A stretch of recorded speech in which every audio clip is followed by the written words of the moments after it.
자, 우리 이제 시간이 되었습니다. 다 같이 묵도하심으로 거룩한 주일 예배를 주 앞에 올리도록 하겠습니다.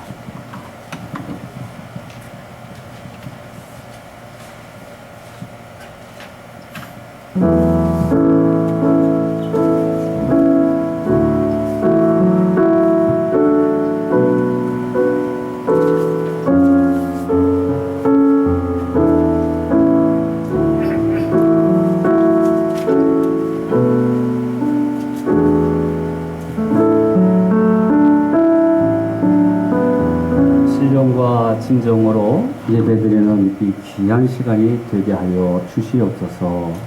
예수님의 이름으로 기도합나이다. 아멘. 다 같이 사도신경 신앙 고백합니다. 전능하사 천지를 만드신 하나님 아버지를 내가 믿사오니 그 외아들 우리 주 예수 그리스도를 믿사오니 이는 성령으로 잉태하사 동정녀 마리아에게 나시고 본디오 빌라도에게 고난을 받으사 십자가 못 박혀 죽으시고 장사한 지 사흘 만에 죽은 자 가운데서 다시 살아나시며 하늘에 오르사 전능하신 하나님 우편에 앉아 계시다가 저리로서 산자와 죽은 자를 심판하러 오시리다. 성령을 믿사오며 거룩한 공예와 성도가 서로 교통하는 것과 죄를 사하여 주시는 것과 몸이 다시 사는 것과 영원히 사는 것을 믿사옵나이다. 아멘. 우리 찬송가 324장입니다.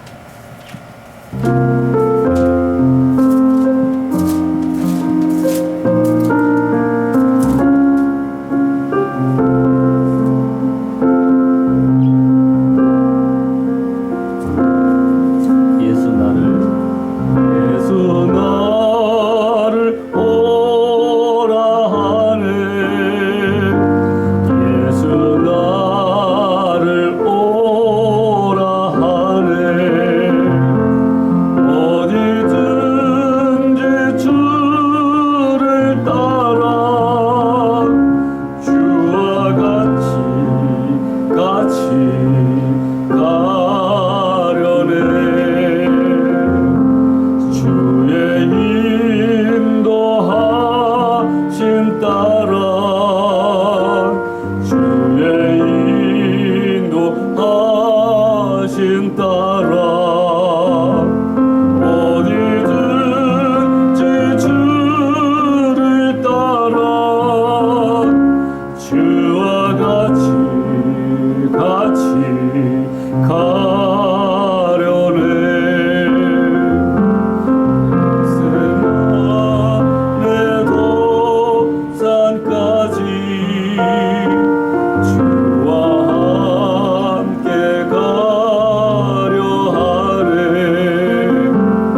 같이 가려네. 아멘. 주가 크신 은혜 내려 나를 항상 돌보시고 크신 영광 보여주며 나와 함께 가시네. 우리 주님은 이런 분이십니다. 오늘 우리 주부에 나온 뒷면에 주님 보좌 앞에 나아가 신실하신 주님을 찬양하도록 하겠습니다.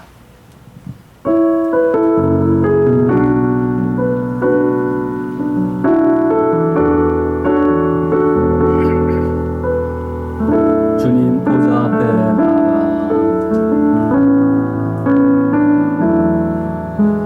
주님 보좌 앞에 나아가 참된 안식과 기쁨 나누리겠네. 경배하며 주의 얼굴 구할 때 신실하신 주님 찬양해. 신실하신 주님 주님 신실하신 주 나의 주 하나님은 나의 주 하나님은 신실하신 주님. 아멘. 기도 들으시는 하나님, 기도 들으시는 하나님, 폭풍 속에 내 등불 내 노래시라. 주의 날개 아래서 내 맘 쉬리. 신실하신 나의 하나님, 신실하신 하나님, 신실하신 주 나의 주 하나님, 나의 주 하나님은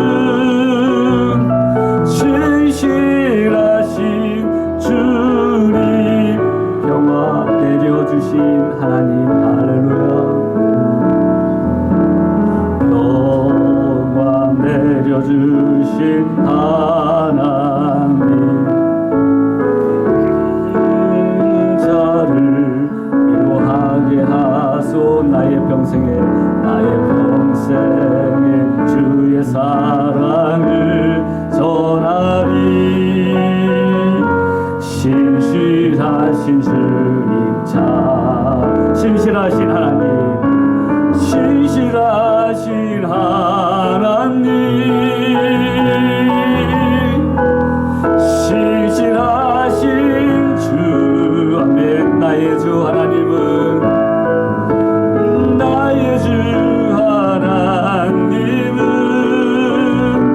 신실하신 주.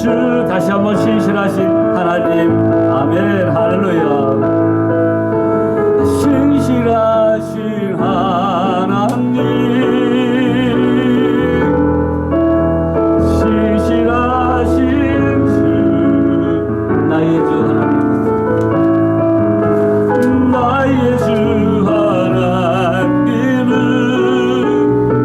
신실하신 주님. 아멘. 기도하겠습니다.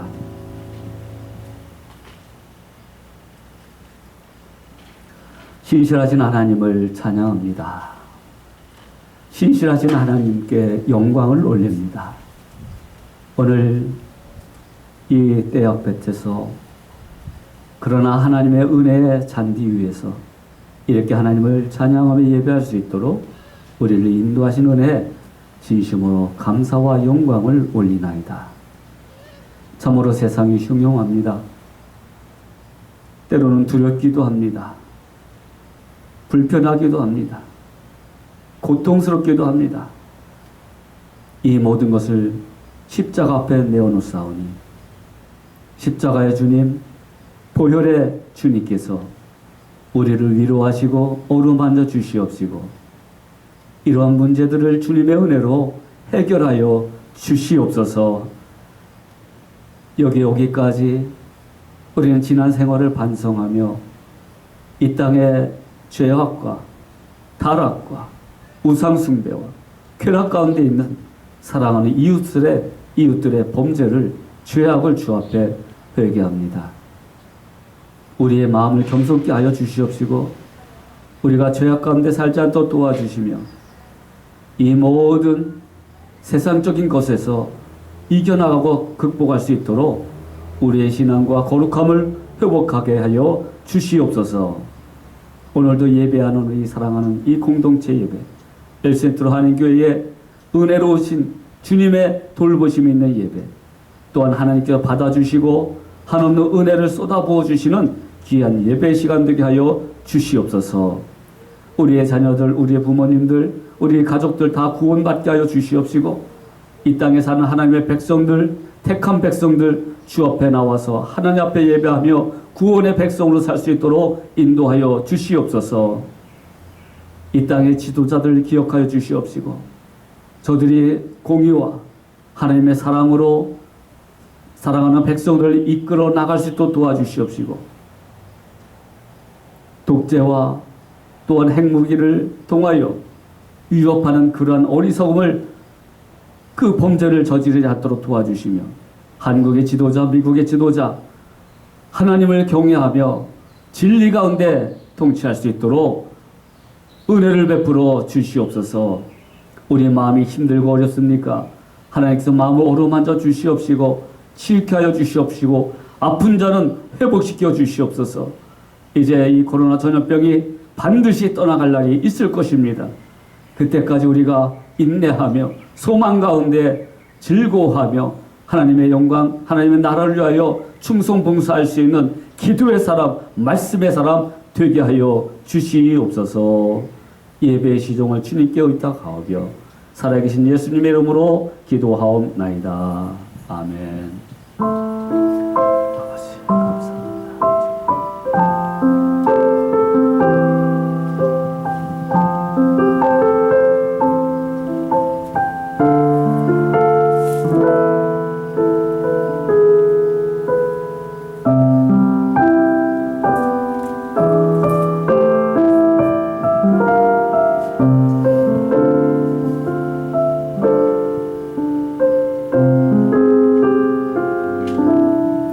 아멘. 자, 오늘 오랜만에 또 오시고 또 일주일 만에 이렇게 만났습니다. 좀 떨어져 있지만은 서로 좀 눈인사로 주님의 이름으로 사랑합니다 라는 표현으로 다 같이 눈인사로 이렇게 해주시길 바랍니다. 환영합니다. 사랑합니다. 예, 잘 오셨습니다.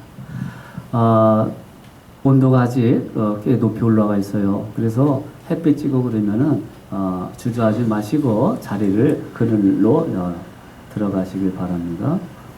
예배 후에 재직회를 갖습니다. 재직 여러분들은 모두 참여해 주시길 바라고요. 2020년도, 2021년도 예산안이 이제 유인물과 곧 나눠드립니다만은 교회 카페 공지되어 있으면 참조하시길 바라고요. 재직들도 임명을 했습니다. 이제 예배 끝나고 유인물을 드릴 텐데 작년과 그러니까 2019, 2020년도 회기와 거의 비슷한 조직과 또 우리 집사 임명이 되겠습니다. 직분자 임명이 되겠습니다. 주일학교, 한국학교 내용 참조해 주시길 바랍니다. 하나님 말씀 보도록 합니다. 예레미야 27장입니다. 주보에 나와 있고요. 우리 다 같이 한 절씩 교독하면서 우리 8절은 같이 읽도록 하겠습니다. 유다 왕 요시아의 아들 여호와김의 직위한지 오래지 아니하여서 여호와께서 말씀으로 나 예레미야에게 이르시니라. 여호와께서 이같이 내게 이르시되 너는 줄과 멍에를 만들어 내 목에 얹고 유다 왕 시드기야를 보러 예루살렘에 온 사신들의 손에도 그것을 붙여 에돔 왕과 모압 왕과 암몬 자손의 왕과 두루 왕과 시돈 왕에게 보내며 그들에게 명하여 그 주에게 이르게 하기를 만군의 여호와 이스라엘의 하나님이 말씀하시되 너희는 너희 주에게 이같이 구하라. 나는 내 큰 등과 나의 등팔로 땅과 그 위에 있는 사람과 짐승들을 만들고 나의 소견에 오른 대로 땅을 사람에게 주었노라. 이제 내가 이 모든 땅을 내 종 바벨론 왕 느부갓네살의 손에 주고 또 들짐승들을 그에게 주어서 부리게 하였나니 열방이 그와 그 아들과 손자를 섬기리라. 그의 땅에 기한이 이르면 여러 나라와 큰 왕이 그로 자기를 섬기게 하리라마는 나 여호와가 다같이 이르노라. 바벨론 왕 느부갓네살을 섬기지 아니하는 국민이나 그 몸으로 바벨론 왕의 멍에를 매지 아니하는 백성은 내가 그의 손으로 진멸하기 시키기까지 칼과 기근과 연병으로 벌하리라. 아멘.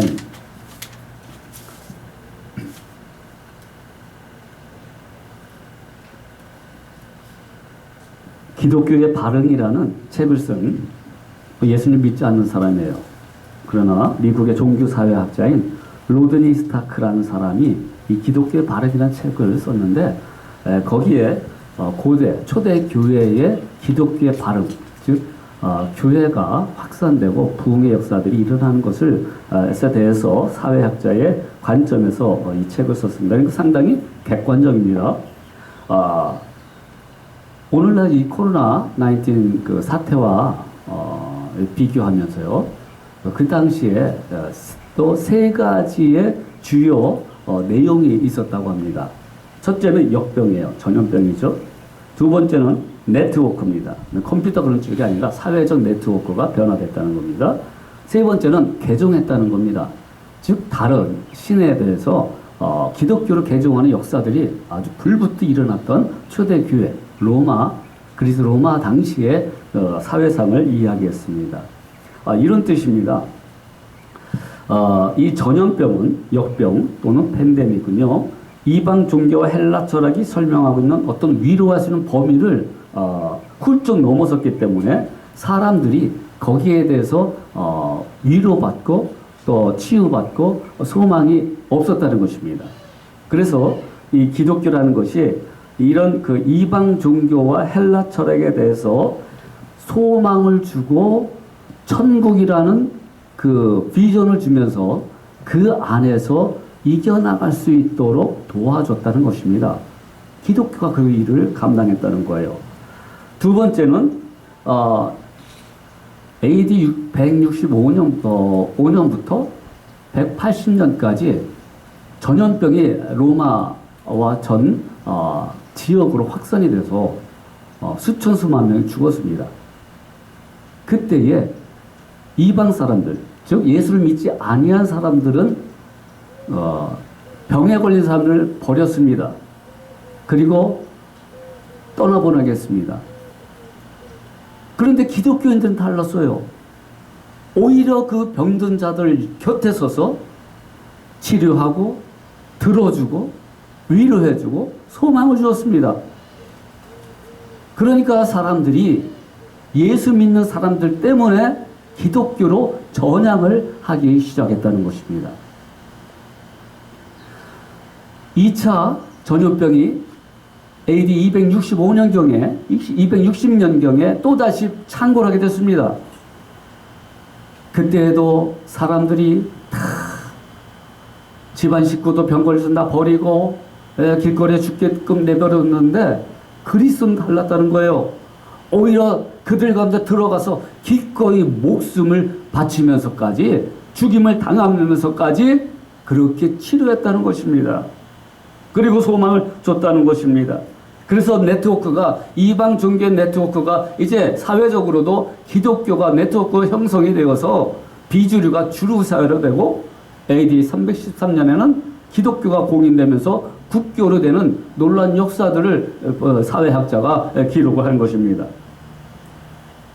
이런 현상을 보고 카르타고 주교 키프리안의 말을 인용했습니다. 충족에 휩싸인 생존자들은 실종된 친족과 친지를 위한 천국이 존재한다는 비전에서 따뜻하고 즉각적인 치유와 위로를 얻었다. 그러므로 기독교는 역경, 질병, 폭력적 죽음이 일상을 지배하는 고난의 시기에 안성맞춤인 사상과 감정의 체계다. 이 역사가가 이렇게 기록을 했습니다. 저는요, 이번 주에 이 예레미야서를 큐티하면서 하나님의 귀한 메시지를 받았습니다. 그것은 오늘날 이 코로나19의 전염병, 분명히 이것은 하나님의 징계요 심판의 표식이기도 합니다. 그러나 예레미야서의 결론은 뭡니까? 소망을 주는 거 아니겠습니까? 회복케 하는 것 아니겠습니까? 이 말씀을 통하여서 하나님의 귀한 위로의 말씀을 들었습니다. 그런데 그 방법이 우리가 원하는 방법대로 진행된 건 아닙니다. 바벨론 나라에 침략을 받고 식민지로 전락하게 됩니다. 그걸 예레미야 선지자가 계속해서 선포를 하게 되는 거예요. 그리고 바벨론에 순응하지 아니하면 오히려 그 나라와 민족이 망하고 심판받을 것이라고 얘기합니다. 여러분, 이런 징계와 심판을 주시는 목적이 분명히 있어요. 뭘까요, 여러분? 오늘 코로나19의 전염병이 허락이 된 건 또 분명한 하나님의 목적과 뜻이 있다고 믿습니다. 그것은 뭐예요? 회복이에요. 믿음의 회복이에요. 그리고 인간이 얼마나 교만하고 하나님을 영화롭게 하지 아니했는지 이것에 대한 경고이기도 합니다. 예레미야의 이런 참 암울한 역사를 선포하려고 하니 얼마나 선지자로서 괴롭겠습니까? 그러니 그는 눈물로 무릎으로 안타까운 마음을 선포합니다. 하나님의 뜻이기 때문에 그래요. 여러분, 하나님의 뜻은, 하나님의 말씀은 때로는 우리에게 위안과 치료와 격려를 주지만, 그러나 때로는 하나님의 무서운 징계의 말씀으로 죄악을 지적하면서 다시 돌아올 수 있도록 그 과정 가운데에 아픔들을 허락하십니다. 그래서 이스라엘의 역사를 보면은요, 남과 북이 갈라지지 않았습니까? 북이스라엘은 BC 722년 아시리아에 의해서 멸망을 당합니다. 그리고 BC 605년에는 바벨론 1차 포로가 이제 느부갓네살 왕 이런 사람들을 통해서 이제 포로로 잡혀갑니다. 그때에 다니엘과 귀족들이 포로로 잡혀가요. BC 597년에는 2차 포로로 잡혀갑니다. 여호와긴 왕, 에스겔 선지자, 기술자들이 이제 끌려갑니다.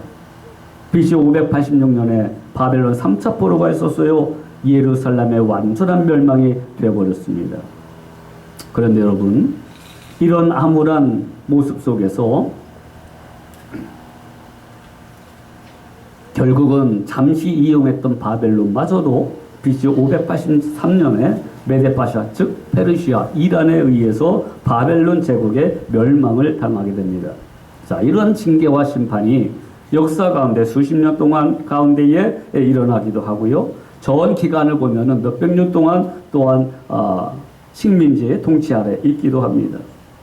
그 목적은 하나예요. 징계와 심판이 임한 그 이유 하나입니다. 우상숭배에서 벗어나라고 말이에요. 다시 한번 믿음의 담금질을 통하여 순수성을 회복하라고 말입니다.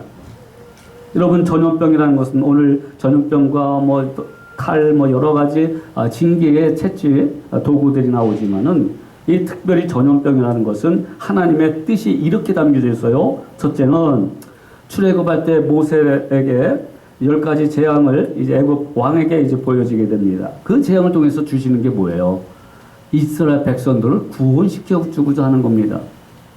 출애굽해서 가나안 땅으로 구원의 장소로 인도하는 것입니다. 그렇다면 오늘 이러한 재앙 또는 전염병은 이 땅, 이 나라 백성들을 구원하시기 위하여 고통을 주었던 하나님의 사인이라고 보는 거예요. 우리 개인적으로도 보면 구원의 백성으로 살기 위해서 또는 구원받을 백성이 되기 위해서 무엇을 허락합니까? 환난과 고난을 허락합니다. 이걸 영적인 시각으로 보는 거예요. 그때는 참으로 쓰고 고통스럽고 아프고 괴롭고 앞이 보이지 않지만, 그러나 그 가운데 지나가고 나면은요, 하나님의 손길을 통하여 내가 겸손게 되고 구원의 백성으로 되고 하나님을 찬양하는, 하나님께 영광 돌리는 인생으로 터닝 포인트가 되었다는 것입니다.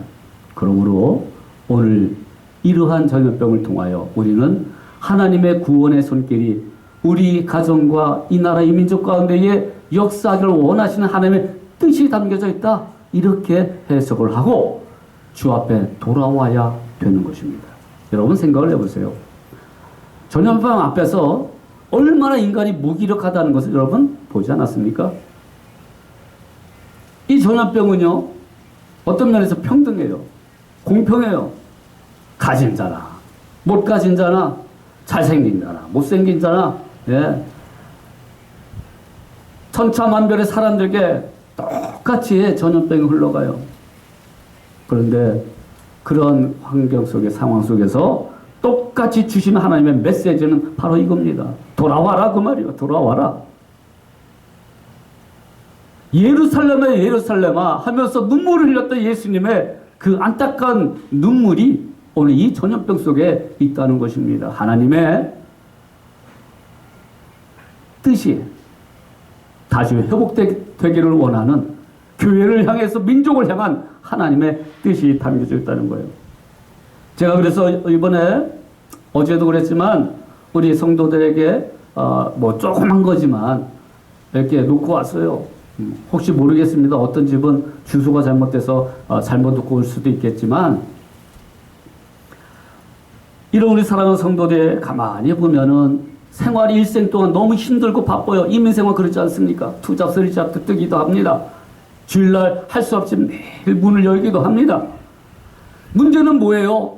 하나님 중심의 신앙생활이 아니라, 하나님께 영광 돌릴 예배 생활이 아니라, 하나님의 말씀 가지고 사는 것이 아니라 오늘 현실적인 문제 때문에 나의 신앙을 잃어버렸다는 데 문제가 있는 거 아니겠습니까?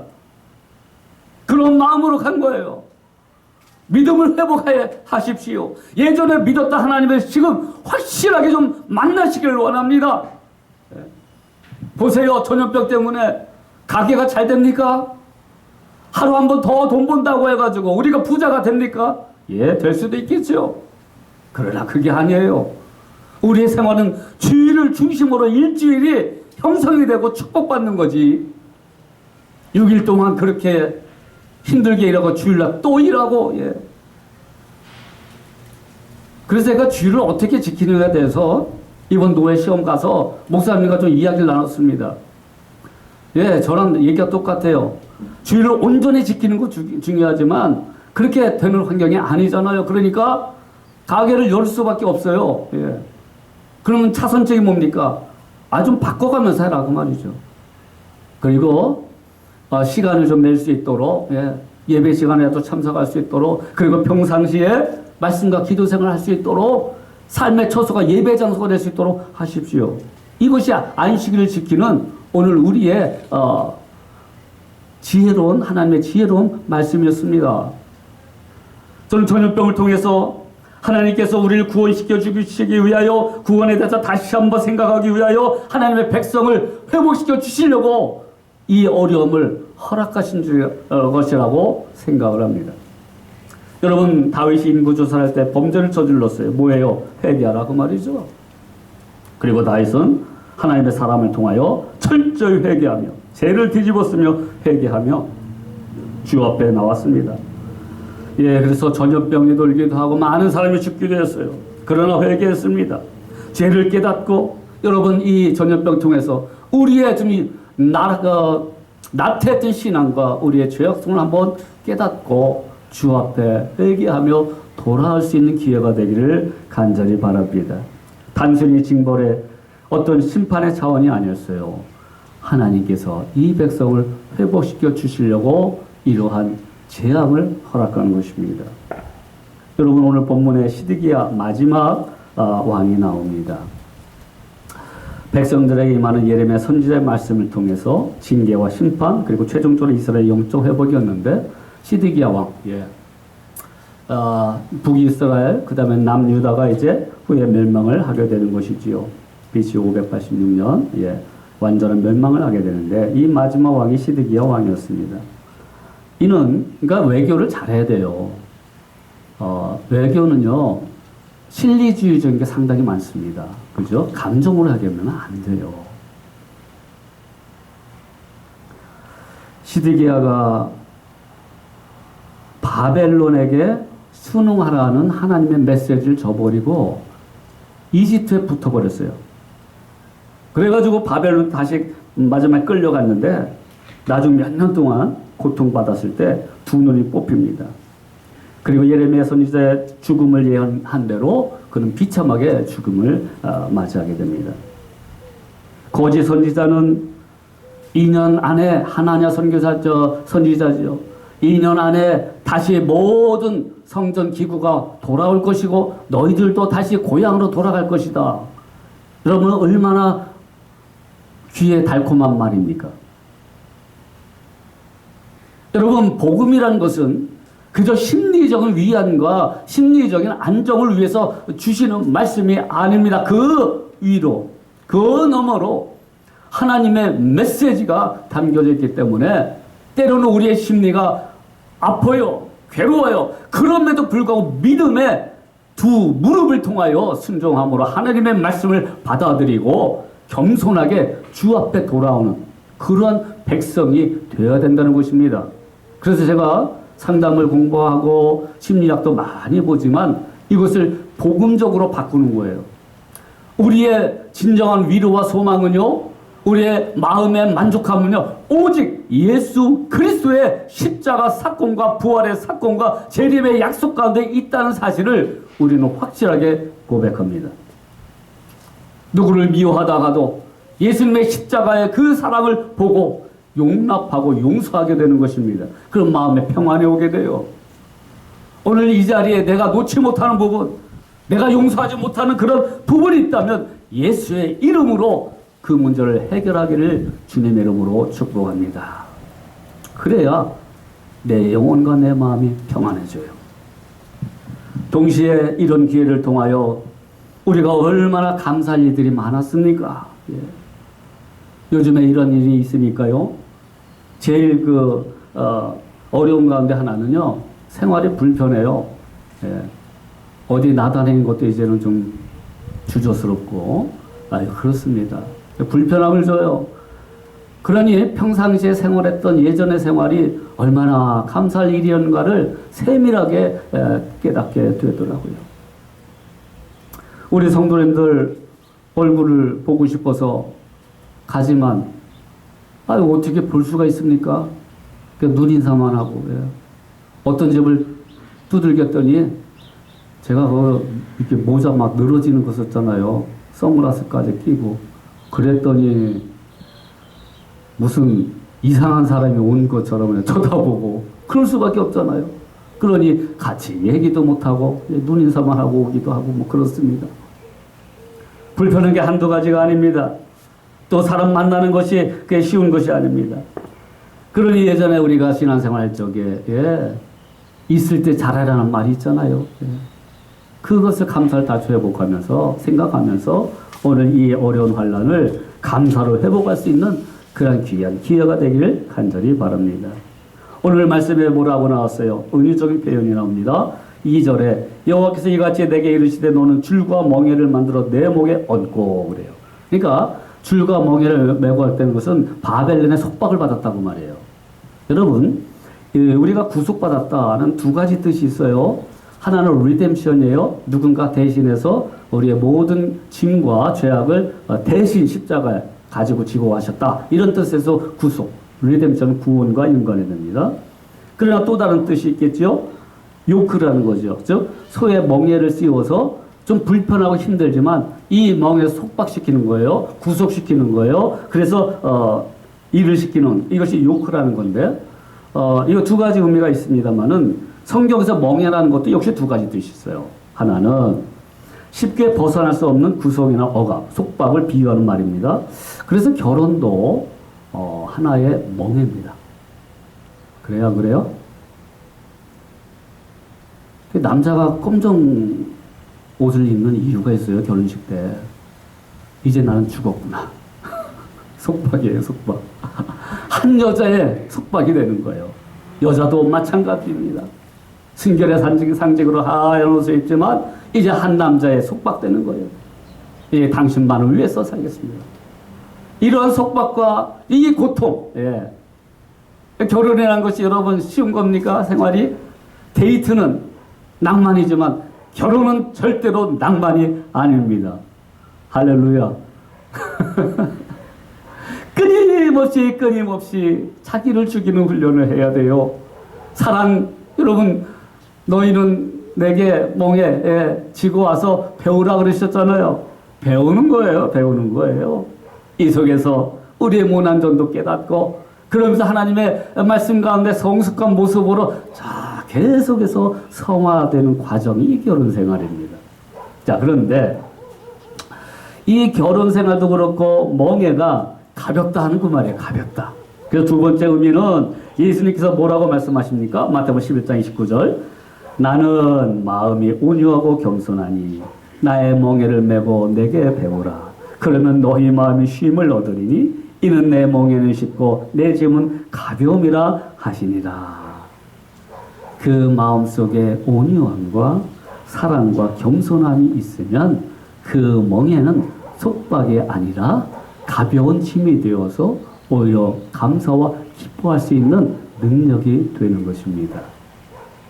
우리가 아무리 어렵고 힘들어도 주님의 사랑으로 상대방을 사랑하게 되면, 그리고 주의 사랑이 내 마음속에 충만하게 되면 그 속박이 나에게 구속되는 것이 아니라 그 속박이 오히려 감사함으로 나오게 되는 거예요. 예수님의 멍에는 이스라엘의 소에게 씌운 멍에를 우리가 생각을 해야 됩니다. 일전에 말씀드린 것처럼 이스라엘의 소는 2마리를 같이 끕니다. 그래서 그 멍에를 씌워요. 그런데 꼭 2마리를 씌우는데 한 마리는 어미소 또는 경험이 많고 힘이 센 소를 세우고, 옆에 소는 좀 나약하고 어린 소를 같이 끌게 합니다. 어렵고 힘들 적에 이 약한 소는, 새끼 소는 엄마 소에게 모든 것을 의지하고 엄마가 대신 끌어주는 거예요. 그래서 이 소가 멍에는 가벼워진 거예요. 여러분, 모든 염려와 걱정, 근심을, 우리 마음의 짐을, 세상의 짐을 예수 그리스도의 십자가 앞에 다 떠맡기시기를 주님의 이름으로 축복합니다. 예수님의 십자가가 우리의 모든 짐을 짊어가셨어요. 우리의 모든 아픔을 짊어가셨어요. 여러분, 전염병도 주님께서 짊어가실 줄 믿습니다. 이게 소망 가운데 갖는 믿음이에요. 고생하며 무거운 짐을 진 너희는 모두 나에게 와라. 예. 그 당시 율법의 죄악에 멈춰있고 가난 가운데 있는 자도 속박받는 백성들에게 그러므로 너희들은 내게로 와라. 율법이 아니라 자유한 복음을 주겠다 그 말이에요. 그리고 마음의 모든 짐들을 나에게 맡겨라 그 말이에요. 와서 맡겨라. 내가 너에게 무엇을 줍니까? 안식을 주겠다고 말씀합니다. 나는 마음이 온유하고 겸손하니 누구든지 포용하는 거예요. 내 멍에를 메고 나에게 배워라. 여러분, 신앙은 처음에 구속의 은총을 주지만, 그러나 신앙의 성숙은 예수님을 닮아가고 배워나가는 것입니다. 배워나가는 거예요. 성도 가운데서도 참으로 믿음의 그 아름다운 본을 보이는 사람을 배워나가는 거예요. 예. 그러면 너희가 안식을 얻을 것이라고 합니다. 내 멍에는 편하고 내 짐은 가볍다고 하십니다. 십자가는 무거운 짐이지만 그러나 그 마음속에 사랑이 담겨있기 때문에 오히려 십자가가 가볍다고 표현하고 있는 거예요. 안식 가운데 우리는 기쁨과 평안을 얻습니다. 어떤 고통과 힘들었던 무게의 짐이 가볍게 다가온다는 것을 깨닫게 됩니다. 그러니까 우리가 살면서 다가오는 이런 고통들까지도 예수님의 멍엔 온유와 겸손한 마음으로 해석하며 살아갈 때 다가오는 삶의 무게가 가볍게 다가온다는 의미입니다. 예, 전염병 무섭습니다. 임페리얼만 하더라도 다른 곳에서는 뭐 확진자들을 가고 나서 사망자가 1%도 안 돼요. 그런데 엘센트로는 임페리얼은 3%가 넘습니다. 네. 두렵기도 합니다. 그런데 주님의 십자가 앞에 모든 걸 맡기고 끝까지 우리를 지켜주시고 보호하신 분은 하나님이시고 최후의 승리는 우리의 것이기 때문에 마음의 안식과 평강이 회복되더란 그 말이죠. 그래서 오늘 우리가 예배하는 이 외부에서 예배드리는 이 사실 얼마나 기쁜지 몰라요. 물론 여러 가지 뭐 기저 환자들 또 이율에서 집에서 개인적으로 예배하는 것도 좋아요. 예. 그러나 가장 그래도 세상 가운데 안전한 곳이 우리 엘센트로 한인교회인 줄 믿습니다. 아멘? 철저하게 하잖아요. 예. 자, 징계도 하나님의 사랑의 뒷면을 보여주시는 은혜입니다. 그러므로 돌아와라 회복하라 하는 하나님의 목적이 담겨져 있습니다. 이스라엘 범죄가 재앙의 단초가 된 것은 맞습니다. 그러나 이스라엘의 회복도 하나님이 주시는 것입니다. 이스라엘 범죄는 예레미야 2장 20절 말씀처럼 푸른 나무 아래서 몸을 굽혀 행음하는도다. 예, 영적인 간음, 도덕적 타락, 이것들이었어요. 예. 그런데 예레미야 선지자를 통해서 다시 회복의 약속을 하지 않습니까? 뭐라고 말씀합니까? 예레미야 29장 11절 14절 여호와의 말씀이니라. 너를 향한 나의 생각을 내가 하나니 평안이요 재앙이 아니니라. 너희에게 미래와 소망을 희망을 주는 것입니다. 너희는 그러므로 내게 와서 부르시리라. 내게 와서 기도하면 내가 너희들의 기도를 들을 것이다. 너희가 온 마음으로 나를 구하면 나를 찾을 것이요 나를 만나리라. 이것은 여호와의 말씀이니라. 나는 너희들을 만날 것이며 너희들을 포로된 중에서 다시 돌아오게 하되 내가 쫓아 보냈던 나라들과 모든 곳에서 모아 사로잡혀 떠났던 그것으로 돌아오게 하리라. 이것은 여호와의 말씀입니다. 오늘 이 전염병을 통하여 주님께 돌아오는 사랑하는 이웃들이 많이 있기를 주님의 이름으로 축복합니다. 예레미야 선지자는 그 기질로 보면요 우울증이라는 거예요. 고백과 탄식, 예, 눈물이 상당히 많습니다. 그런 예레미야를 보면은 성격 자체도 그렇고요. 사교성이 없었어요. 천성적으로 수조박합니다. 내적 갈등이 많이 있는 사람이에요. 예. 그런 기질이 있잖아요. 그냥 넘기지 못해요. 예. 마음속에 다 그냥 아픔으로 남아있어요. 그게 나쁜 것이 아니에요. 그걸 통해서 뭐예요? 탄식이 나오지만 주님 앞에 돌아오고 주님 앞에 겸손히 나오는 도구가 되는 것입니다. 굳이 혈액형을 얘기한다면 예레미야는 트리플 A입니다. 그런데 예레미야를 통해서 하나님께서 위대하게 사용하셨습니다. 그는 하나님의 말씀의 능력을 통하여 크나큰 반대와 모진 박해 속에서도 끊임없이 하나님의 말씀을 선포하는 영적인 용기를 얻었습니다. 예레미야의 신학을 연구하는 최종 목적은 그의 일생 그리고 그의 사역을 통해 보이신 인간에 대한 하나님의 사랑을 배울 수가 있습니다. 예레미야서는 말씀하지요. 여호와의 말씀이 내게 임하리라. 여호와의 말이니라. 구절을 계속해서 등장시킵니다. 그래서 예레미야의 핵심, 새 언약, 심판과 회복, 여호와의 말씀이 임하신 내용과 그 이후 목적들이 담겨져 있습니다. 오늘 이런 팬데믹 상황 속에서 여호와께서 말씀하고 계십니다. 여호와께서 뜻하시는 바가 있습니다. 합력과 선을 이룬다고 했사오니 그 선을 이 환경에서 뽑아내야 되지 않겠습니까? 하나님의 귀한 뜻, 다시 돌아오게 하기를 원하시는, 회복게 하시는 하나님의 뜻이 담겼던 사실을 믿음으로 받아들이면서 우리의 믿음이 견고해지고 신앙이 겸손해지고 우리의 삶이 거룩해지시기를 주님의 이름으로 축복합니다. 기도합니다. 헌금을 위해서 기도하고요. 또 축도함으로 일단 마치도록 합니다. 하나님 아버지, 예레미야를 통하여 이 시대에 주시는 하나님의 말씀을 우리가 들었습니다. 하나님의 뜻이 담겨져 있습니다. 회복케 하시는 주님, 다시 돌아오게 하시는 하나님의 뜻이 담겼사오니 이 어려운 환경 속에서 오히려 주 앞에 더욱더 거룩해지고 더욱더 순결해지고 더욱더 하나님을 주권자로 섬길 수 있는 믿음의 견고함을 회복되게 하여 주시옵소서. 우리가 예배할 적에 참으로 경제적으로 어려운 환경 속에 있지만 그래도 하나님 앞에 우리의 주권자이신 주님을 찬양하며 감사하며 우리의 약정한 헌금을 주 앞에 올립니다. 피땀 흘려 정말 이 땅에서 번 돈이었고 헌금이었습니다.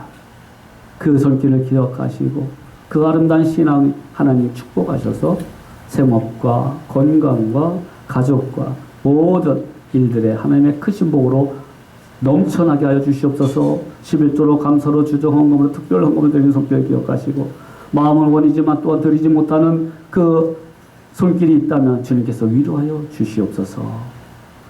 이제는 우리의 영원한 생명 되신 예수 그리스도의 은혜와 하나님 아버지의 그 지극하신 사랑과 성령님의 도우심과 인도하심이 오늘 예배를 드리고 세상에 그러한 말할 수 없이 아픔과 두려움이 있는 그 속에 들어갔을 때 정말 성령님의 도우심으로 성령님의 은혜 주심으로 예수 그리스도의 그 은혜와 하나님의 사랑과 성령님의 도우심으로 승리하기를 작정하는 우리 사랑하는 모든 성도들 위해 저들의 가정 위에 저들의 모든 생활의 터전 위에 이제로부터 영원토록 함께 하시기를 간절히 축원하옵나이다.